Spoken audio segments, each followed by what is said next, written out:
Calcium, potassium, magnesium, vitamin B, protein সব আছে কাঁঠালের বীজে। সঙ্গে আছে প্রচুর পরিমাণে আয়রন।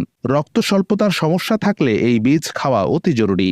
ফাইবারের পরিমাণ অনেকটাই থাকে কাঁঠালের বীজে, যার প্রভাবে কোলেস্টেরল কমে, সঙ্গে হজমের সুবিধাও হয়। হজম প্রক্রিয়া ভালো হওয়ায় ওজন কমাতেও সাহায্য করে কাঁঠালের বীজ। এতে আছে ফাইবার এবং রেজিস্ট্যান্স স্টার্চ। এরা শরীরে সহজে হজম হয় না, কিন্তু অন্তে থাকা উপকারী ব্যাকটেরিয়াদের খাদ্য হিসেবে কাজ করে।